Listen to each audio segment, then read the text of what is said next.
Entonces, agradezco también mucho al pastor Alejandro y a Claridad por darme la oportunidad de compartir con ustedes. Y sin más preámbulos, vamos a Romanos capítulo 12. Gracias a Dios por que Dios ha puesto a través de sus pastores estudiar este precioso libro de las Sagradas Escrituras. Es con base realmente en esta escritura en la que el Espíritu del Señor ministró la vida de Martín Lutero y la vida de muchas otras personas. No significa eso que las personas que fueron motivadas pues sean el sello de la perfección, pero Dios utiliza a cada uno de nosotros en medio de nuestras limitaciones. Y este libro, la Carta a los Romanos, tienen contenidos que son realmente importantes, determinantes para el desarrollo de nuestra vida cristiana. Y ustedes han avanzado bastante. En el capítulo 11 ustedes vieron algo muy importante con relación a Israel y su plan o el plan de Dios para con Israel y la continuidad y el propósito de Dios para los tiempos de los gentiles también. Esta escritura dice, estoy usando la Biblia de las Américas. Si usted no tiene este texto, bueno, si lo tiene, perfecto. 21 versículos. Por consiguiente, hermanos, os ruego por las misericordias de Dios que presentéis vuestros cuerpos como sacrificio vivo y santo, agradable a Dios, que es vuestro culto racional. Y no os adaptéis a este mundo, sino transformaos por medio de la renovación de vuestra mente, para que verifiquéis cuál es la voluntad de Dios, lo que es bueno, aceptable y perfecto. Porque en virtud de la gracia que me ha sido dada, digo a cada uno que está entre vosotros, que no piense más alto de sí que lo que debe pensar, sino que piense de sí con buen juicio, según la medida de fe que Dios ha repartido a cada uno. Pues así como en un cuerpo tenemos muchos miembros, pero no todos los miembros tienen la misma función, así nosotros, que somos muchos, somos un cuerpo en Cristo e individualmente miembros los unos de los otros. Pero teniendo dones que difieren según la gracia que nos ha sido dada, usémoslos. Si el de profecía, úsese en proporción a la fe. Si de servicio, en servir, o el que enseña en la enseñanza, el que exhorta en la exhortación, el que da con liberalidad, el que dirige con diligencia, el que muestra misericordia con alegría. El amor sea sin hipocresía, aborreciendo lo malo, aplicándoos a lo bueno. Sed afectuosos unos con otros con amor fraternal, con honra. Daos preferencia unos a otros. No seáis perezosos en lo que requiere diligencia, fervientes en espíritu, sirviendo al Señor, gozándoos en la esperanza y perseverando en el sufrimiento, dedicados a la oración. Versículo 13. Contribuyendo para las necesidades de los santos, practicando la hospitalidad. Bendecid a los que os persiguen, bendecid y no maldigáis. Gozaos con los que se gozan, llorad con los que lloran. Tened el mismo sentir unos con otros, no seáis altivos en vuestro pensar, sino condescendiendo con los humildes. No seáis sabios en vuestra propia opinión. Nunca paguéis a nadie mal por mal. Respetad lo bueno delante de Dios, versículo 17. Nunca paguéis a nadie mal por mal. Respetad lo bueno delante de todos los hombres. Si es posible, en cuanto dependa de vosotros, estad en paz con todos los hombres. Amados, nunca os avergoncéis vosotros mismos, sino dad lugar a la ira de Dios, porque escrito está: mía es la venganza, yo pagaré, dice el Señor. Pero si tu enemigo tiene hambre, dale de comer, y si tiene sed, dale de beber, porque haciendo esto, carbones encendidos amontonarás sobre su cabeza. No seas vencido por el mal, sino vence con el bien el mal. No es que mis ojos sean viejos, sino las gafas son las que están viejitas ya. Bien, entonces estudiar este escrito bien interesante. Yo voy a procurar hacer lo más viable posible que podamos trabajar esto en los 2 miércoles, pero si no, pues ustedes continúan. Pero si logramos nosotros hacer un acercamiento juicioso y muy objetivo a estos primeros dos versículos, realmente, que es lo que yo creo podemos desarrollar esta noche, vamos a tener una base importante. ¿Podemos continuar, por favor? ¿Para dónde miro yo que me ayuden con las? Ya podemos seguir con la que sigue. Bien, este sería el bosquejo, en mi opinión. Conducta cristiana, humildad en la práctica, o sea, versículos 1 y 2. Humildad en la práctica, versículos 3 al 8. Y amor en la fraternidad, los versículos 9 al 13. Es decir, hay otros personas que abordan este texto con otro bosquejo diferente. No significa que no sea importante por ello. Bien, entonces, en todo este desarrollo nosotros pensaríamos un poquito en un cuarto aspecto, que es la práctica del amor como estilo de vida. Interesante que no confundamos amor con deseo sexual o amor con una pasión determinada, sino que podamos comprender el amor desde la perspectiva de la pureza y desde la perspectiva de Dios. El versículo comienza según la Biblia, varias versiones, pero la Biblia Reina Valera comienza con una expresión, por consiguiente, dice esta escritura, pero la palabra os ruego. Y esta palabra me gustaría que la tratásemos de pensarla un poquito y pensarnos nosotros en esa palabra. Porque hay una situación difícil en la que yo puedo estar pensando hacia allá.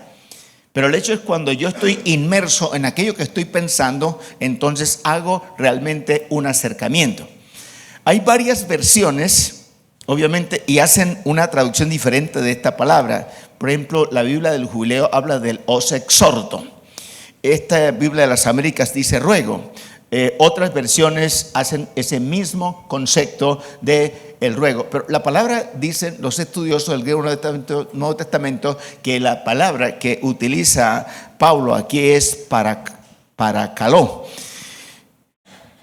Y el sentido es os exhorto. Entonces, vamos a tratar de resolver un poquito esa pregunta. Veo que ustedes vienen equipados para hacer este trabajo. Entonces, ¿qué entendemos por exhortar? Es decir, Juan, ¿qué es lo que Juan percibe o entiende que es exhortar? ¿Qué entiende usted que es exhortar? Entonces, por favor, comienza a trabajar. Diga. No, deje de mirarme a mí. Es verdad que yo estoy bonito, pero mire el texto que vamos a trabajar. ¿Sí? Oiga, ¿sabe que ese carrito me da la sensación como de estar en el hospital? Bueno, ¿qué es exhortar? Entonces trabaja, y ahorita lo vamos a socializar.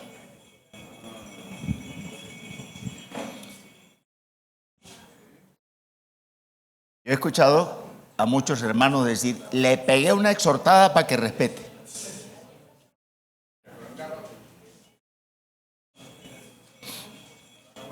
Sí, señor. Sí.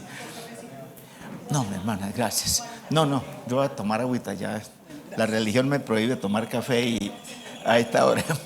No, verdad, últimamente cuando tomo café en la noche me trasnocho mucho pensando quién se tomará el que quedó en la jarra, pero hoy he tomado bastante café. Hoy tuve una reunión todas las mañanas y tomé demasiado café. Muchas gracias. ¿Qué es exhortar? Piénselo un momento. Si usted hace un recorrido del texto, el versículo 8 dice, el que exhorta en la exhortación. Es decir, que era un aspecto desde el que se ocupaban. Y es interesante si usted consulta su celular, pero esa no es la idea. Pues su celular es suyo. Usted puede hacer con él lo que bien le parezca. Pero la idea es que usted se piense en el texto. ¿Y qué es lo que usted entiende cuando alguien dice que lo exhortó? O cuando alguien le dice exhorte a, usted es el líder. Es decir, ¿cómo lo entendemos? ¿Cómo lo hacemos? Sí, no, escríbalo y ahorita lo compartimos. A ver, 2 minutitos y entonces avanzamos.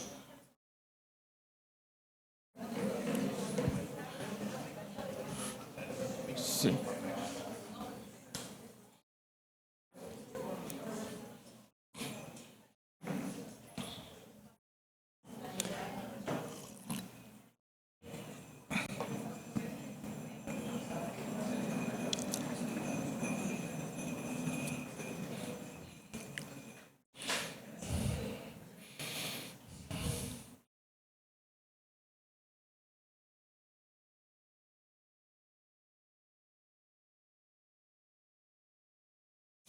Nosotros hacemos acercamientos a los conceptos de acuerdo a lo que tenemos aquí.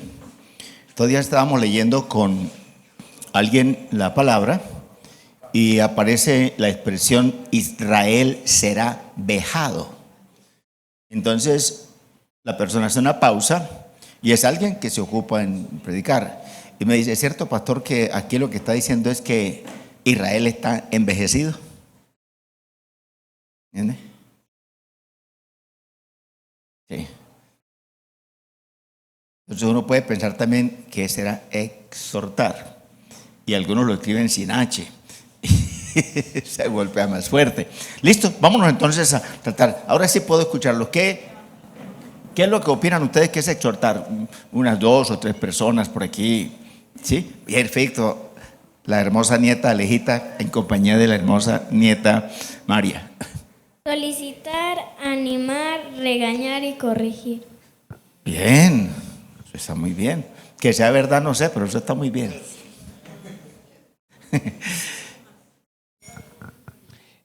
Aquí en el equipo estuvimos conversando acerca de 2 definiciones. Una es aconsejar, animar o en algunos casos regañar. Y también otra definición, llegamos a la conclusión de que exhortar es hacer caer en cuenta a la otra persona de algo que la otra persona no ha visto en Muy ella. bien, correcto. ¿Alguien más que es exhortar?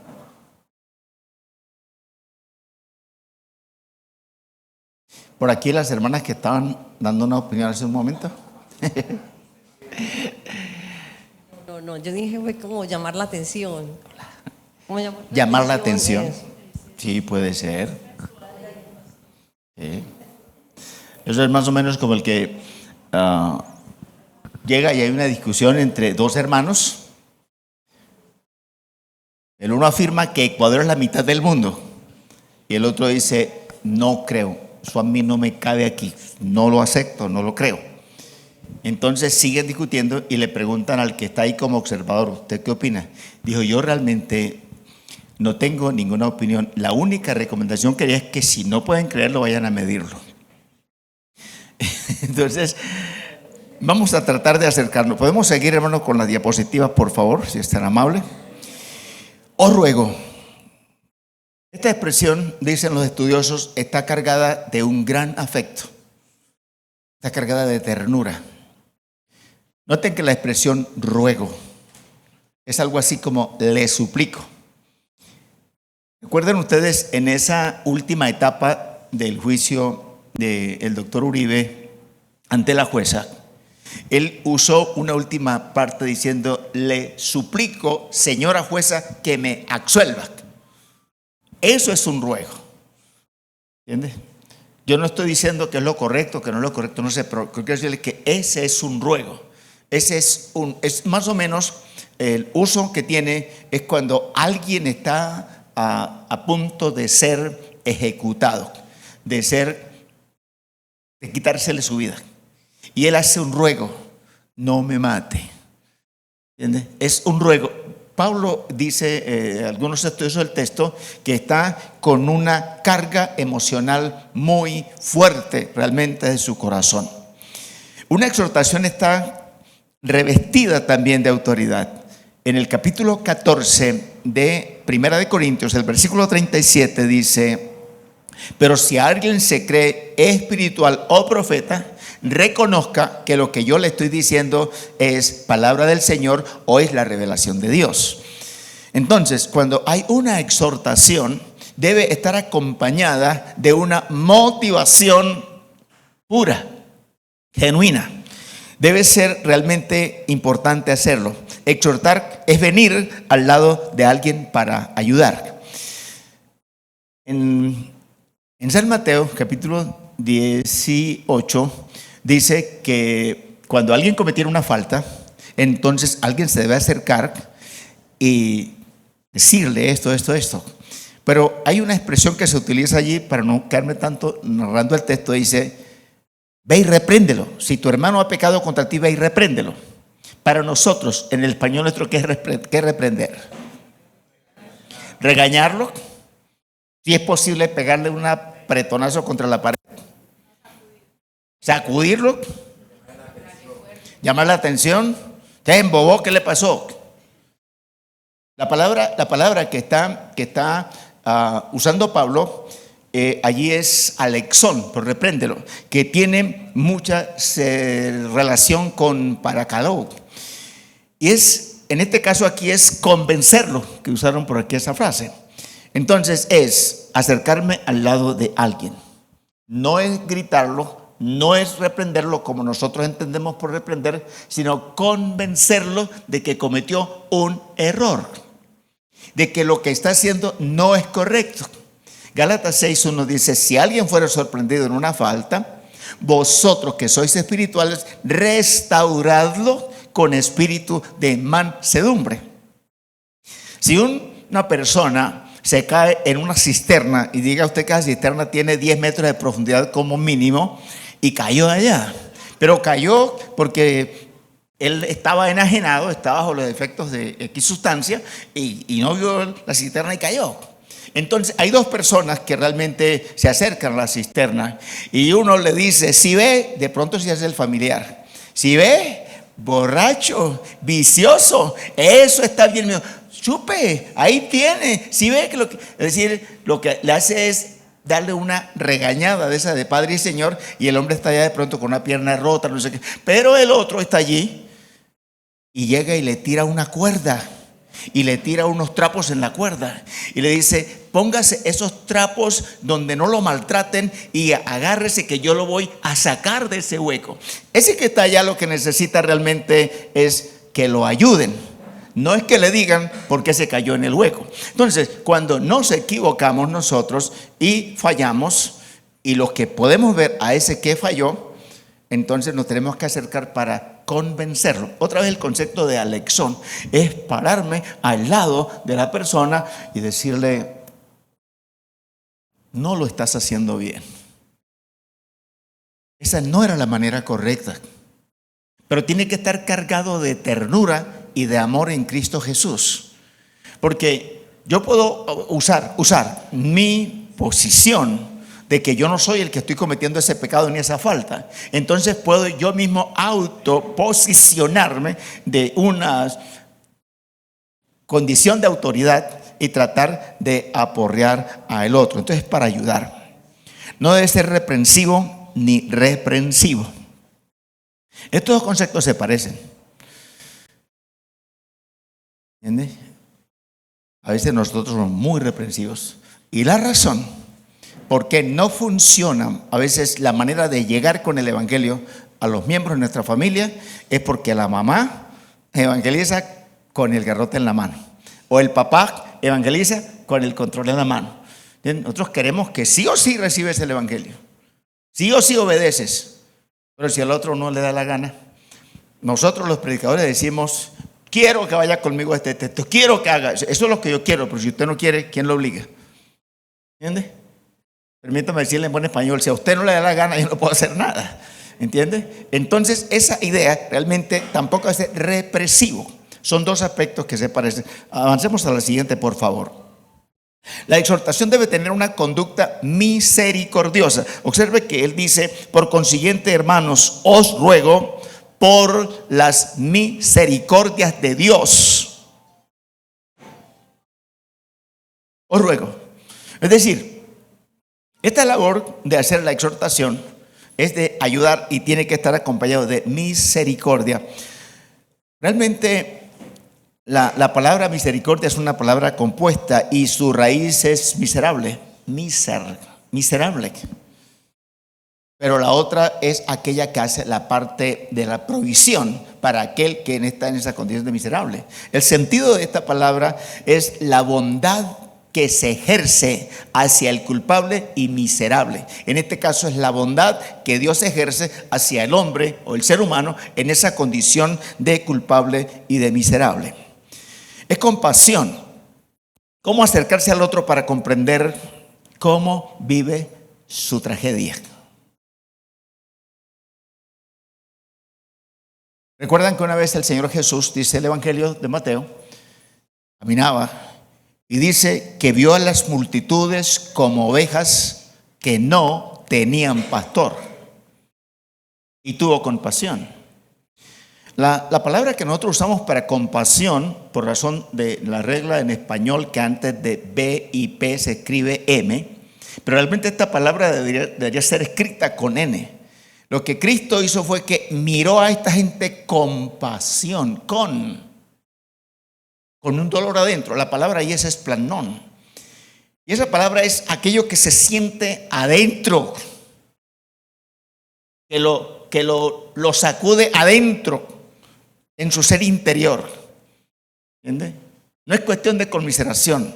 Entonces, cuando alguien peca, hay gente que peca. La Biblia menciona en el capítulo 15 de los Números que hay 3 maneras de pecar y están bien clarificadas en el texto. Una es cuando se peca por equivocación. Y la otra es cuando pecamos porque no sabíamos que esto era lo incorrecto. Pero hay otra manera de pecar que es la rebelión.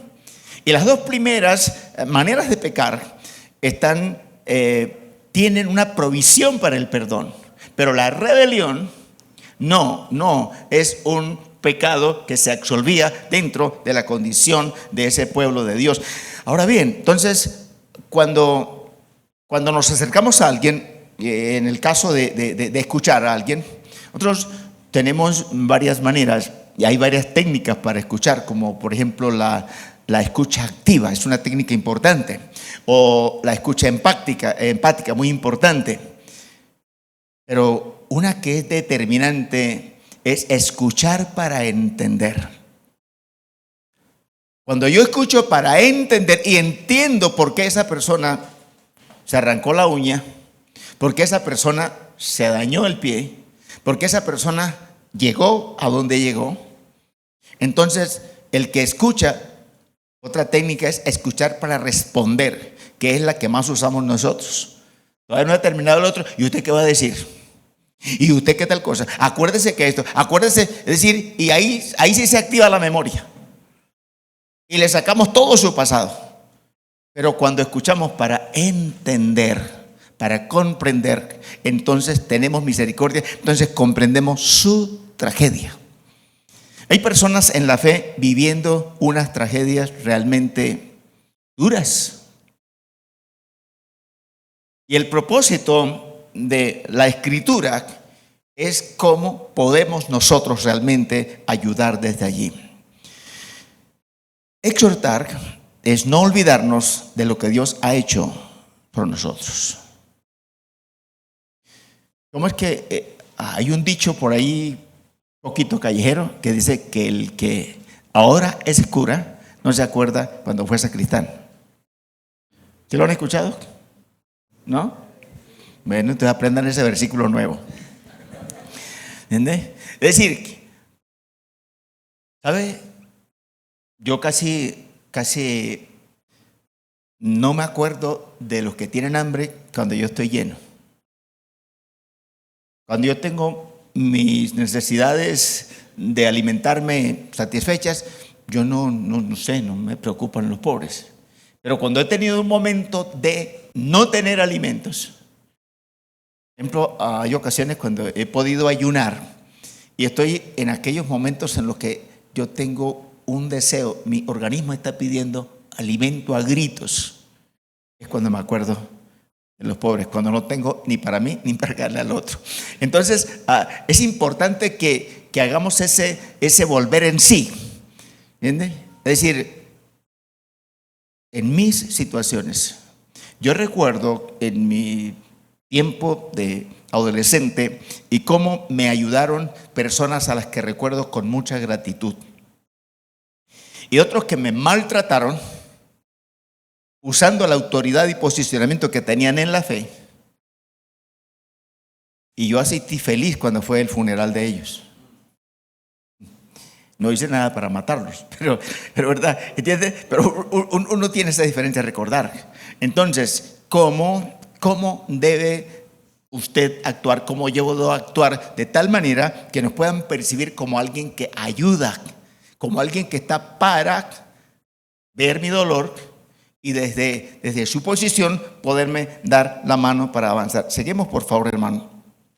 Como respuesta a las misericordias de Dios, debemos presentar nuestro cuerpo como sacrificio vivo y santo. Romanos capítulo 6.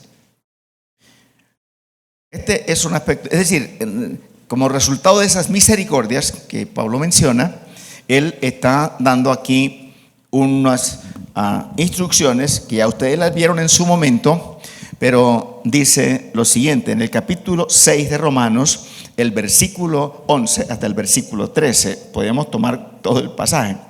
Así también vosotros, consideraos muertos al pecado, ¿pero qué? ¿Qué significa considerarnos muertos para el pecado? ¿Qué significa considerarme vivo para Dios en Cristo Jesús? Noten, no en mis fuerzas, es en Cristo Jesús. El 12, por tanto, no reine el pecado en vuestro cuerpo mortal para que no obedezcáis sus lujurias. 13, ni presentéis los miembros de vuestro cuerpo al pecado como instrumentos de iniquidad, sino presentaos vosotros mismos a Dios como vivos de entre los muertos y vuestros miembros a Dios como instrumentos de justicia. El texto dice, por las misericordias de Dios. Vamos a Romanos capítulo 12. Por las misericordias de Dios, entonces les ruego, les exhorto, que es el nivel de acción que debemos tener hacia los hermanos, nosotros también, que presenten. Yo no tengo, no es mi deber presentarlo a usted como un sacrificio vivo. La responsabilidad que tengo es conmigo. Soy yo el que debo presentarme a Dios como un sacrificio vivo. El versículo 13 dice que no debemos presentar nuestros cuerpos para el pecado, ni nuestros miembros del cuerpo como instrumentos de justicia, de injusticia, de pecado. Yo puedo presentar mi sistema sexual como un instrumento de pecado. Yo puedo presentar mis ojos como un instrumento de pecado. Yo puedo presentar mi lengua como un instrumento de pecado. Es decir, a mi amígdala cerebral llega la información a través de los 5 sentidos. Y entonces llega, y allí yo proceso. Y dentro de todas las facultades que yo tengo en mi cerebro, en mi mente, que es lo que Pablo aborda, tengo una que es la facultad del deseo, otra que es la facultad de la razón y otra que es la facultad de la voluntad. Entonces, cuando yo tengo un deseo, bueno o malo, pero es un deseo, es la facultad de la razón la que me ayuda a discernir si eso es bueno o es malo. Y facultad de la razón es decir, ¿qué dice la Biblia? ¿Qué dice la persona que me pueda orientar correctamente? La mayoría de nosotros vamos de la facultad del deseo a la facultad de la voluntad. Eso me gustó. El comprador compulsivo, por ejemplo. O el que le gustó eso y pagó porque eso le gustó. Pero si lo llevamos a la facultad de la razón, entonces inquirimos, averiguamos qué pierdo y qué gano. Y luego si venimos entonces a el órgano ejecutivo de nuestro sistema nervioso central, nuestra mente, que es la voluntad, decimos no o sí. Romano está diciendo, su cuerpo, mi cuerpo, yo no debo presentarlo. Y aquí él está en el capítulo 6. Ahora bien, no se trata solo de lo físico, es la persona en su totalidad. Que presentéis vuestros cuerpos como sacrificio vivo. Presentéis vuestros cuerpos. Juan, presenta tu cuerpo como un sacrificio vivo, santo y agradable. Note esa conjunción ahí entre agradable y santo, o entre vivo, vivo y santo. En el Antiguo Testamento se presentaban los sacrificios sobre el altar ya muertos. No hay un relato bíblico que sobre el altar al fuego se pusiera el animal, la ofrenda por el pecado, por la culpa o la acción de gracias vivo. Ese animal primero se sacrificaba y luego se quemaba. Aquí hay un llamado más, no al aspecto físico, sino a la razón, a la capacidad de su estructura pensante, de su inteligencia, de su cordura. La idea entonces es que presentemos realmente toda la totalidad de nuestro ser, y que sobre el altar de la adoración y del acercamiento a Dios, lo hagamos con vida. A veces estamos cantando y alguien dice por ti algo: cuando levanto mis manos yo puedo sentir, pero las manos están aquí, abajo. Cosas tan sencillas, ¿cierto? Yo estoy de acuerdo cuando dice, por ejemplo, y me puedo postrar delante de ti. Pues yo sé que usted no quiere que le corra el maquillaje o se le caiga la cachucha que tiene puesta. Pero cuando levanto mis manos, yo tengo que estar cantando con inteligencia. Tengo que estar viviendo aquello que estoy hablando. Entonces, el llamado es que en el momento de mi diario vivir y de la adoración que rindo a Dios, tiene que tener vida lo que hago. Yo tengo que estar consciente con todo mi ser, espíritu, alma y cuerpo. No es sencillamente el cuerpo. Seguimos, por favor. Es dedicar al Señor nuestro ser. Gálatas capítulo 2. El versículo 20 es un texto que yo cito con un profundo respeto, como es la Escritura. Este texto es muy citado por personas sin tener conciencia de lo que el texto dice.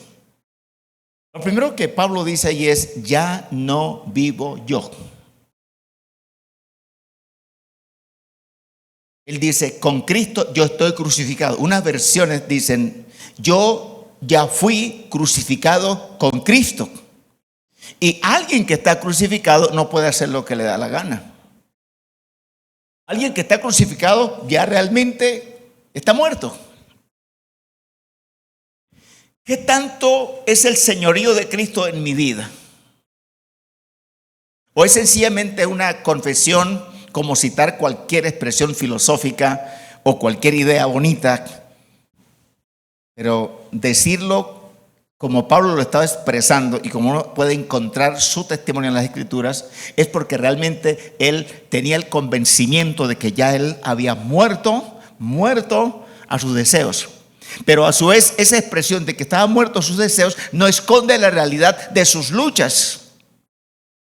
En la carta de los Romanos, el capítulo 2 dice: y Él os dio vida a vosotros cuando estabais muertos en delitos y pecados. Dio vida cuando estabais muertos en delitos y pecados. Y luego dice: y en Él nos resucitó. Es decir, estábamos muertos, nos resucitó, nos dio vida. Y el mismo pasaje dice: y nos hizo sentar con Cristo Jesús en los lugares celestiales. Entonces es un proceso interesante. Estábamos muertos, nos dio vida, nos resucitó y nos hizo sentar. Ahora, Pablo está diciendo en este texto: ya no vivo yo. ¿Cuál es la realidad? Ahora vive Cristo en mí. Es decir, señorío de Cristo. Rendir mi vida a Él. Dice: y lo que ahora vivo en esta carne, lo vivo en la fe del Hijo de Dios, que me amó y se entregó por mí. Yo soy de Cristo, pero me gusta hacer lo que a mí me da la gana. ¿Usted no tiene ese problema? No se ponga colorado, como nos pasa a nosotros los humanos. El llamado de Dios es. Primera Tesalonicenses 5:23 dice: para que todo vuestro ser, espíritu, alma y cuerpo sean guardados irreprensibles hasta la venida del Señor. Todo vuestro ser. Note usted entonces aquí la integralidad del concepto de ese ser humano. No es solamente una cuestión del deber ser, sino del ser. Es aquel momento cuando entonces yo no tengo una diferencia entre mi cerebro y mi cuerpo. Hay ocasiones cuando mi cuerpo se convierte en cerebro. Y cuando el cuerpo se convierte en cerebro es cuando yo tengo deseos de hacer esto. Eso que quiero hacer me hace daño. Me daña en lo moral, o me daña en lo espiritual, o me daña en lo relacional, mi vida familiar, qué sé yo. Pero como mi cuerpo, que es yo siento, mis sentimientos,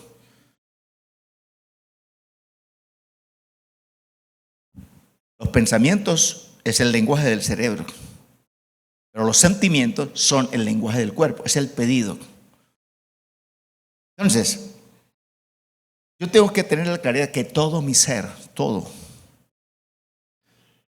No sé, a mí me ha pasado muchas veces, a veces me insultan o me hacen algo, que a mí me gustaría aplicar el evangelio muscular. ¿No le ha pasado a usted? Sí. Pero ya sabemos que estamos crucificados. Ya tenemos que hacer conciencia que no nos podemos satisfacer a nosotros mismos. Entonces presentéis vuestros cuerpos como un sacrificio. En este sentido, la entrega del cuerpo en sacrificio a Dios es la respuesta de fe al Señor, que es el dador de todo. Él nos dio todo. Entonces presentar no solo mi espíritu, es presentarme yo, el ser, en un rendirme absolutamente a Dios. Esta noche podemos hacer vigilia, ¿o no, pastor? El donante es un sacrificio viviente. Note que el texto dice aquí, la traducción que tenemos en este texto dice sacrificio vivo. Pero ese sacrificio vivo está haciendo una alusión a los sacrificios del Antiguo Testamento.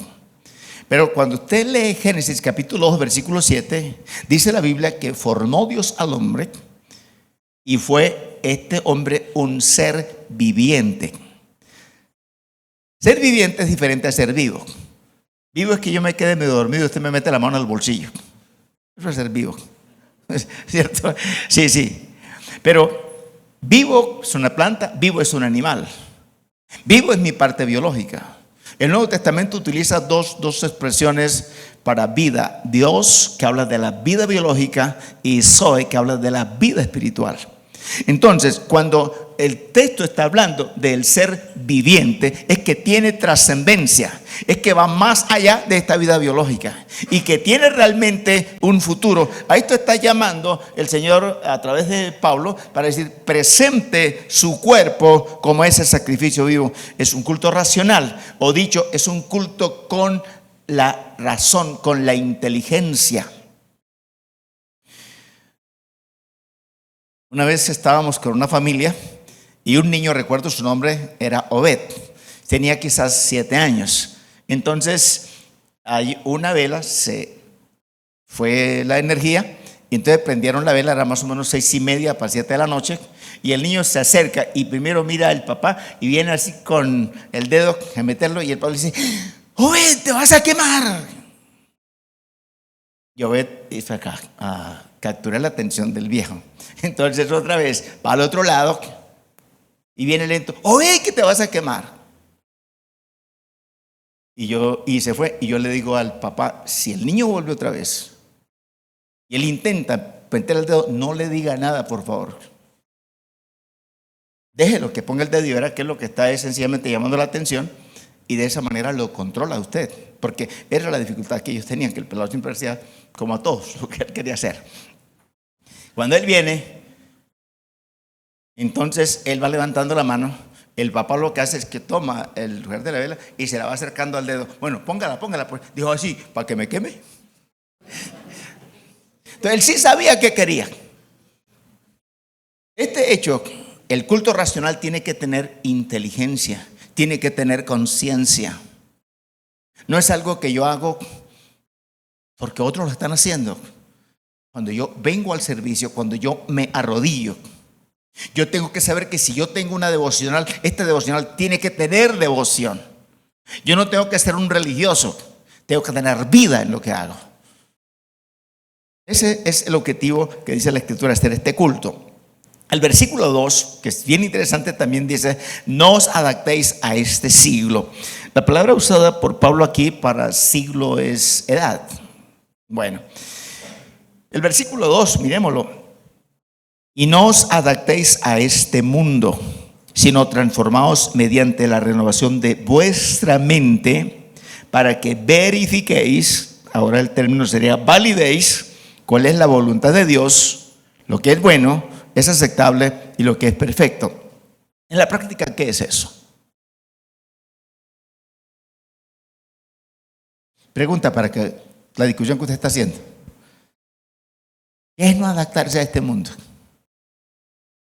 Si aquí es donde yo vivo.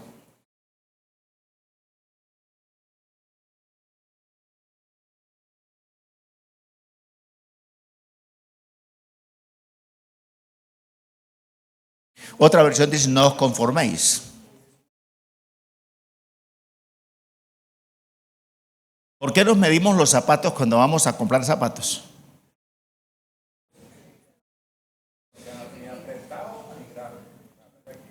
Que no quede apretado ni grande. Es decir, que ahí el que impone la norma es el pie, el 47 que tenemos. ¿Por qué nos medimos una camisa? Porque sabemos que si la compramos así y luego llegamos a la casa y nos la ponemos y ese botón queda, que el que se acerca tiene que hacer así, porque si se vuelve ese botón nos mata. Nos saca un ojo.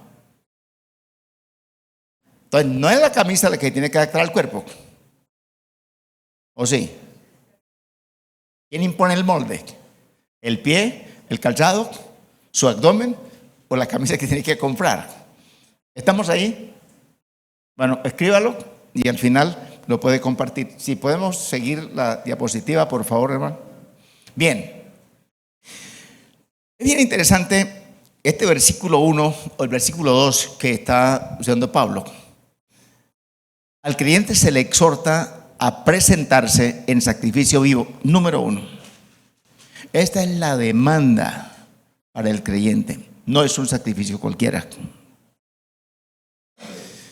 Hablaba alguna vez con un pastor y decía: no, pastor, lo que pasa es que a mí me toca predicar. Es que a mí me toca tal cosa. Es que a mí me toca lo otro. Yo le dije: lo siento que a usted le toque. A mí me encanta hacerlo. Créeme que sí. Pero cuando yo digo es que me toca cocinar, es que me toca, es que eso tiene un cierto dejo de protesta, de no amar lo que estoy haciendo. Entonces la exhortación es a presentarse como un sacrificio vivo. Y la segunda llamado es a no tomar la forma o el modelo o el molde del mundo. Muy interesante eso. ¿Ustedes recuerdan que en la ruta del arca, un día Saúl, ¿cierto?, siendo el rey, y entonces los hijos de Elí llevaron el arca, y cuando los filisteos supieron que el arca llegó al campamento de los filisteos, porque los judíos gritaron con alegría porque el arca llegó. Dice entonces el pasaje de la Escritura que los jefes de los filisteos, esa fue una exhortación. Una exhortación.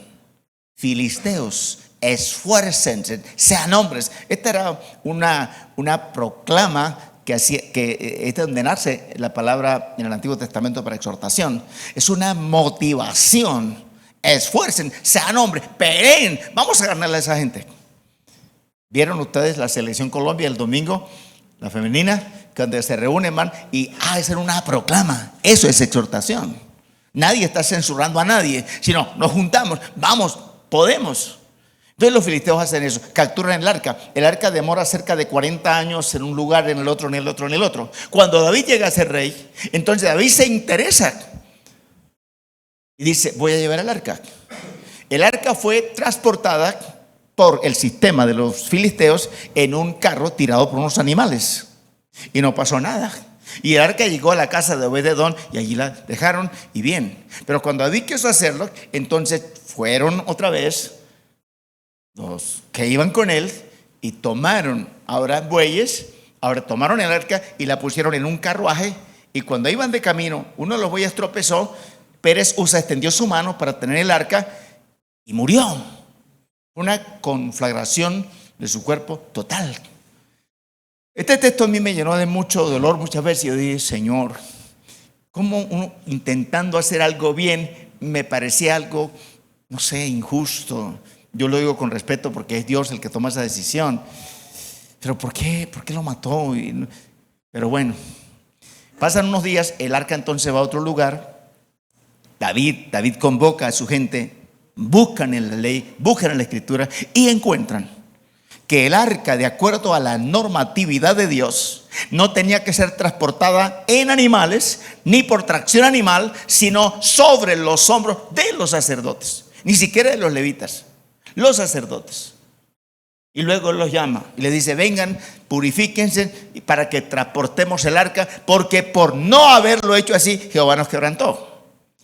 ¿Qué fue lo que hizo primero David? Copió el modelo filisteo, copió el modelo del mundo. Y eso fue lo que quiso aplicar para llevar el arca. La intención era buena, pero el procedimiento no era el correcto. Cuando yo quiero que crezca mi familia o que crezca la iglesia o quiero hacer cosas y busco el modelo del mundo, yo voy a fracasar. Porque Dios ama su diseño. Es más, Dios hace valer su diseño. El diseño de Dios fue sobre los hombros de los sacerdotes, punto. Ahora, lo que está ocurriendo aquí en esto es también una transformación. Seguimos, por favor, hermano. Una transformación que debe hacerse. Esta transformación debe ser sobre su modo de pensar. Un estilo de vida propio, como resultado de una mente renovada. Es decir, tiene que llegar el momento de que como resultado de presentar mi vida a Cristo en un sacrificio vivo, mi manera de pensar, note que se usan dos palabras para referirnos al cerebro, la mente y el cerebro. El cerebro hace alusión a la masa gris, a lo biológico. La mente hace relación a la funcionalidad pensante, a la mente del cerebro. Lo que Dios realmente nos permitió, el centro de las comunicaciones con Dios y con nuestro espíritu. ¿Dónde está el espíritu del hombre? Yo he pensado eso, lo tenemos aquí, está en nosotros, ¿verdad? Pero bien. Entonces, como resultado de ese pensar, se tiene un estilo de vida. ¿Cómo llegamos a tener nosotros un estilo de pensar diferente? Cuando comenzamos a cambiar nuestras percepciones. Si Miguel y yo cambiásemos gafas esta noche, Miguel estaría en problemas y yo también. ¿Entiendes? Porque estas están determinando la medida óptica para nosotros percibir. Si mis gafas están empañadas, yo voy a percibir los objetos borrosos. Un hermano lo operaron de sus ojos y 15 o 20 días después él tenía una conferencia. Yo era el que estaba ayudando a regular el videobin. Entonces yo quise hacerle, no es que yo sea malo, sino quise hacerle una pequeña broma. Entonces él estaba y yo muevo el videobin, lo manipulo y claro, está todo borroso. Y él que quitó las gafas y seguía viendo borroso. Sacó el pañuelo, limpió las gafas y dijo, ¿usted está viendo claro? Le digo, sí, yo estoy viendo bien, eso está muy bien. Dijo, uy, Dios mío, quedé mal operado. Entonces, yo le dije, no, mentiras. Regulamos, y ahí sí. Entonces, depende de lo que esté allá, pero cómo estén mis lentes también, cómo yo percibo. Y aquello que yo percibo tiene mucho que ver con cómo yo estoy siendo renovado cada día. Una mente renovada genera una manera de pensar, y una manera de pensar diferente genera una mente renovada. La transformación demanda no vivir conforme, o mejor aquí es demandada, no vivir conforme al formato del mundo. A esto es, el mundo nos ofrece hoy lo que usted quiera, pero nosotros no podemos, porque Dios tiene un diseño. Dios quiere tener un pueblo santo. Dios quiere tener gente que le honren. El mundo es el área gobernada que controla Satanás. Estos versículos que están allí aparecen exactamente ese dominio que el diablo tiene y usa la palabra mundo. El versículo 30 del capítulo 14 de Juan dice que Jesús dijo: tengo muchas cosas que decirles, pero el príncipe de este mundo viene y él nada tiene en mí. ¿Qué tanto tiene el diablo en mi vida? No debe tener nada. Pero con un solo pensamiento que ponga. Hace algunos años de pronto le he contado esto, de un hombre que vendió una casa y el valor de la casa eran $10, pero una casa inmensa. El que pasó y preguntó: $10, claro, yo la compro. Y cuando fueron a la notaría para hacer los documentos, el dueño de la casa dijo: solo hay una condición, y es que el clavo que está detrás de la puerta de mi sala debe quedar en la escritura que ese clavo es mío. Y el que iba a comprar la casa dijo: no importa, no hay problema. Y negociaron la casa y entregó la casa. Pero la primera noche que el nuevo usuario, nuevo propietario estaba allí, a las 10 de la noche alguien tocó a la puerta. Y él sale y era el antiguo propietario.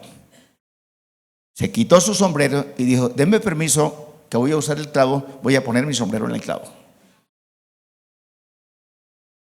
Y él dijo para sí: pero ese sombrero no me hace estorbo, no me ocupa. Pero al otro día a las 4 de la mañana, tan. ¿Quién es? Señor, vengo a sacar mi sombrero. Y eso lo hizo por una semana. Y a la semana le dijo: venga, le doy los $10 y vuelve para su casa. ¿Tendrá el diablo algún clavo en nuestra vida, en nuestra mente, en nosotros? El nada tiene en mí. Y esto es parte de lo que tenemos que revisar nosotros. Seguimos, por favor, hermano. La mente o manera de pensar es el objeto de renovación. Es decir, lo que yo tengo que renovar. Y note que la exigencia es al ser. Dios hace la obra, da los elementos, hizo su obra en Cristo, lo aplicó todo. Es más o menos como esto. Usted, Pastor Alejandro, fue y trajo café, aromáticas, y trajo lo que cada uno pudo pedir.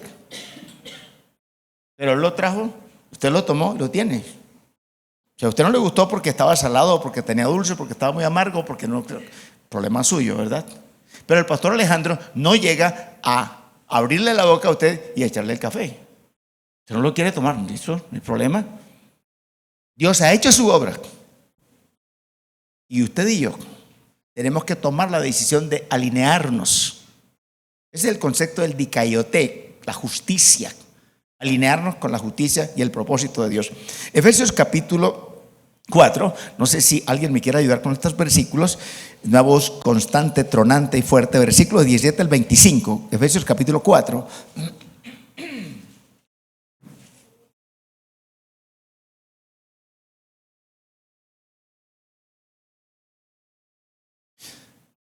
¿Sí? ¿Alguien me va a ayudar o para cuándo? Bueno, digan que yo soy el que estoy aquí demorado. A ver, la pastora Claridad, o el pastor Alejandro, o las nietas. Yo aprovechando que tengo el micrófono. Bueno. 4, 17 al 25. Preste la atención a este texto. Con la autoridad del Señor digo lo siguiente: ya no vivan como los que no conocen a Dios, porque ellos están irremediablemente confundidos. Tienen la mente llena de oscuridad. Vagan lejos de la vida que Dios ofrece, porque cerraron la mente y endurecieron el corazón hacia Él. Han perdido la vergüenza. viven para los placeres sensuales y practican con gusto toda clase de impureza. Pero eso no es lo que ustedes aprendieron acerca de Cristo, ya que han oído sobre Jesús y han conocido la verdad que procede de Él. Desháganse de su vieja naturaleza pecaminosa y su antigua manera de vivir que está corrompida por la sensualidad y el engaño. En cambio, dejen que el Espíritu les renueve los pensamientos y las actitudes. Pónganse la nueva naturaleza creada para ser a la semejanza de Dios, quien es verdaderamente justo y santo. Así que dejen de decir mentiras. Digamos siempre la verdad a todos, porque nosotros somos miembros de un mismo cuerpo. Dejen de decir mentiras. Con Cristo estoy junto crucificado. Pero, ¿qué hice ayer? ¿Cuál es mi conducta? Noten ustedes que el enfoque de Pablo es sobre el hecho de la mente, es no vivir conforme a una mente sin renovar. Gracias. El tener la renovación de la mente o manera de pensar cambia el enfoque de las cosas. Seguimos, por favor. Vamos a leer porque el tiempo no nos vaya más. Es una forma de pensar diferente al mundo. Es decir, el mundo tiene sus maneras. Si usted está con alguien y la mente de esa persona no ha sido renovada en Cristo, si alguien puede ir mirando Tito capítulo 3 versículo 5, yo no puedo esperar que alguien que no ha nacido de nuevo viva como uno que ha nacido de nuevo. Aquí tenemos, si usted está casada o casado con alguien que no ha nacido de nuevo, usted no puede esperar que su santo esposo y su santa esposa vivan como debe vivir un santo hijo de Dios. Usted no puede esperar que su hijo, el adolescente, el jovencito, que es una maravilla de bebé, de niño, actúe como uno que no ha nacido de nuevo si él no es un hijo de Dios aún. Estamos acompañando a alguien en la iglesia, bueno, ya hace varios días, o meses mejor, de venir de un problema, de una cuestión de las homosexualidades. Entonces, cuando él viene, o viene a la persona que comenzamos a conversar con ella, nuestro enfoque estuvo realmente en el nuevo nacimiento. No en convencerlo de que era aquello y que lo otro y que ideología de género o diabología de género, lo que sea. Nos centramos en revisar con esta persona y él mismo llega por sí solo a la conclusión de que él no ha nacido de nuevo. Una vez que realmente ocurre este hecho y él reconoce que es pecador, el enfoque de su vida cambia. Y ahí está victorioso, está realmente avanzando. Entonces, yo no puedo esperar que una persona de mi familia se comporte como un hijo de Dios cuando no ha nacido de nuevo. No puedo esperar que tenga una manera de pensar diferente, como, perdón, los que votaron por Petro, evangélicos que votaron por Petro, yo no lo estoy censurando, usted puede hacer lo que usted quiera, que tiene que dar cuentas a Dios, eso sí. Entonces, este hecho, ¿qué pueden esperar que orar? Él va a orar como lo que él es. Yo no puedo esperar que aquel de derecha o de izquierda o de centro obren una vida santa. No, es que ellos no son cristianos. Él va a consagrar a lo que él cree. Él es lo que, va a ser lo que él es. Tito capítulo 3 versículo 5, ¿alguien lo tiene?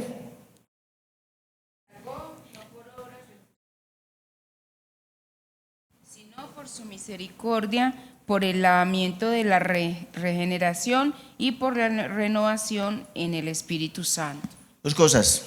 Nos salvó, no por obras de justicia que nosotros hemos hecho. ¿Entiendes? Nos renovó o nos cambió por la obra del Espíritu Santo. Renovación del Espíritu Santo. Entonces, esta no es una renovación de las disciplinas mentales. Esta no es una renovación de cambiar nosotros la filosofía que traíamos antes de ser universitarios o la filosofía que teníamos antes de ser empleados. No, es realmente un acercamiento a Dios en la persona de su Espíritu que nos conduce a conocer a Jesús. Y esto será entonces lo que nos permite poder transitar, ¿entiendes? en la dirección y la armonía con Dios. Es decir, la mente de Cristo en cada creyente debe ser la forma natural de pensar del creyente. ¿Estamos? Es decir, lo natural es que los cristianos vivamos sobrenaturalmente en cuanto a conducta de fe. Seguimos, por favor. El objetivo de la mente renovada es llevarnos a conocer la voluntad de Dios, versículo 2, para que comprobéis. Probablemente usted sigue de esa escuela donde nos decían, la voluntad de Dios es agradable, es buena y es perfecta. ¿Cómo puede ser agradable cuando a mí me quitan la mamá o me quitan un ser querido o me roban? Eso no es agradable. Pero esa no es la idea. La idea realmente del texto es comprobar. ¿Qué hay que comprobar? Que la acción diaria de aquel que se ha renovado en el espíritu de su mente, es decir, allí está el agua, yo tengo que lanzarme para bañarme, allí está la comida, yo tengo que acercarme y tomarla. El doctor Theodoner dice que la salvación del hombre se da cuando ocurren dos cosas: cuando se encuentra la soberanía de Dios y la voluntad del hombre. Dios en ofrecer la salvación, el hombre en aceptarla.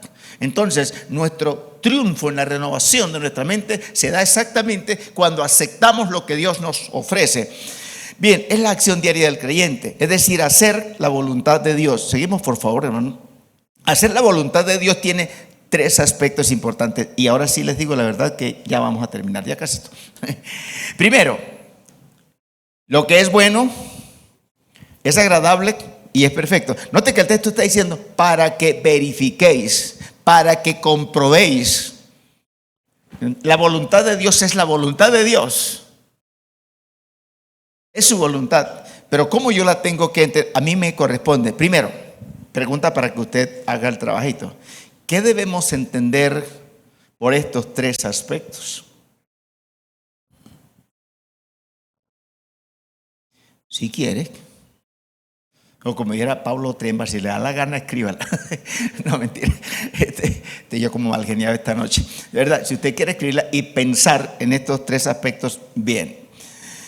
Seguimos, por favor. Primero, lo que es bueno. Recuerde, bueno es diferente a sabroso. ¿Cómo estuvo el tinto? Sabroso, rico, pero de pronto no sea tan bueno. Si usted tiene problemas de gastritis y usted tiene el pelo demasiado negro y tomando tinto negro le pone más negro, no. Entonces, por ejemplo, bueno sería una zanahoria. Sabroso, agradable, un chococono. Saludable sería una botella de agua pura. Bueno, agradable, una Coca-Cola o no sé qué cuestión saborizada que a usted le guste. Entonces, lo que es bueno en el sentido bíblico es aquello que es saludable, así no sea sabroso. ¿Está conmigo? Y si no, después peleamos. Es todo lo que concuerda con lo que Dios dice en su palabra. ¿Entiende? Puede ser muy agradable para la carne de Juan estar al lado de alguien que no es su esposa. Pero eso no es saludable. Eso no es bueno, aunque a mi carne le agrada. Es ahí donde el cuerpo se convierte en cerebro.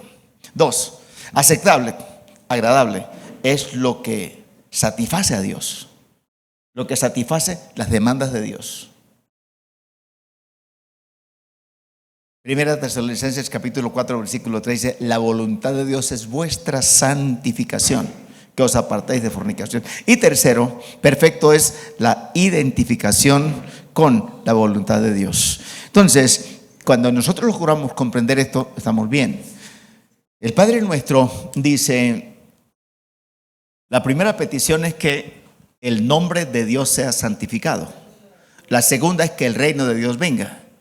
Y la tercera es que su voluntad sea hecha. La manera perfecta para que se haga la voluntad de Dios es cuando yo renuncio a la mía, sin perder mi identidad, sin dejar de ser yo, pero es someter lo que yo quiero. Ahí sí entra el concepto de Gálatas 2:20. Con Cristo estoy crucificado. Ya no vivo yo, mas Él vive en mí. Y lo que ahora yo soy, lo vivo en la fe del Hijo del Hombre, que me amó y se entregó a sí mismo por mí. Entonces, os ruego por las misericordias de Dios, que no os conforméis a este siglo, sino contrario a eso, transformaos por medio de la renovación de vuestra mente, para que comprobéis qué es lo que a Dios le agrada, qué es aquello que para Dios es perfecto, qué es aquello que agrada a Dios, qué es aquello con lo que bendecimos al Señor.